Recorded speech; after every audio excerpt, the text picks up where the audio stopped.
नमस्कार दोस्तों, आपका स्वागत है अपनी हिंदी क्लास में।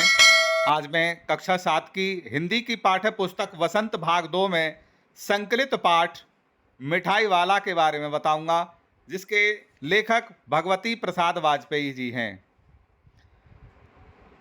खिलौने वाला बड़े ही मधुर स्वरों में आवाज लगाता था। उसकी आवाजें सुनकर छोटे बड़े सभी आनंदित होते थे। उसके पास काफी खिलौने थे। वह बच्चों के साथ बच्चों जैसी बातें करता था। राय विजय बहादुर की पत्नी ने बच्चों के हाथ में सस्ते व सुंदर खिलौने देखे तो वह हैरान रह गई और फिर वह अपने काम पर लग गई। मुरली वाला काफी समय के बाद नगर में आता है। उसका स्वर खिलौने वाले से मिलता जुलता था। बच्चों की आवाजें सुनकर मुरली वाला बहुत खुश होता था। यहाँ पर मुरली वाले पर ज्यादा पैसे लेने की बात कही जाती है। मुरली वाला सोचता है कि पता नहीं क्यों दुकानदार के बारे में फिजूल की बातें सोचा करते हैं। विजय बाबू ने मुरलियां खरीद ली। फिर मुरली वाला बच्चों को मुरलियां बेचने में व्यस्त हो जाता है। रोहिणी को बहुत दिन बाद तक मुरली वाले का मीठा स्वर व उसका बच्चों के प्रति स्नेह की बातें याद आती रहती हैं। समय बीतने के साथ साथ उसकी याददाश्त भी कमजोर होने लग जाती है और ऐसे ही करते करते लगभग 8 महीने बीत जाते हैं। फिर वही स्वर मिठाई वाले के रूप में सुनकर रोहिणी ने दादी को मिठाई लेने के लिए कहा।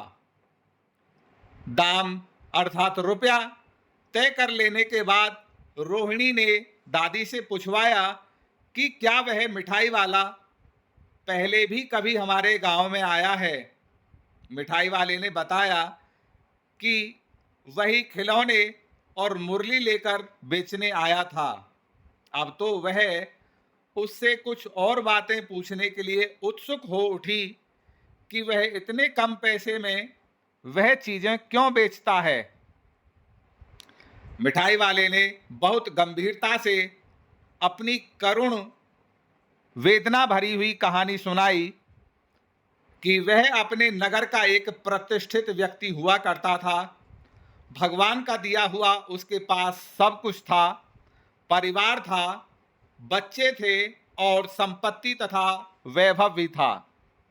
लेकिन दुर्भाग्यवश अब उसके पास कुछ भी नहीं बचा है।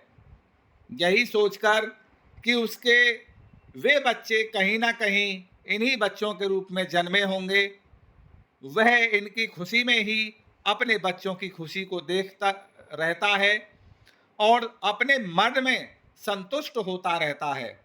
इतना कहते कहते मिठाई वाले की आंखें भर आईं। भावुक होकर उसने बच्चों को और मिठाइयाँ दी तथा उन मिठाइयों के बदले में उन बच्चों से उन्होंने कुछ भी पैसे भी नहीं मांगे।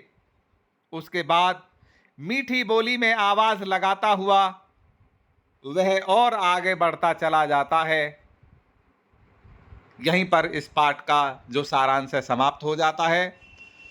तो दोस्तों, वीडियो को पूरा देखने के लिए धन्यवाद।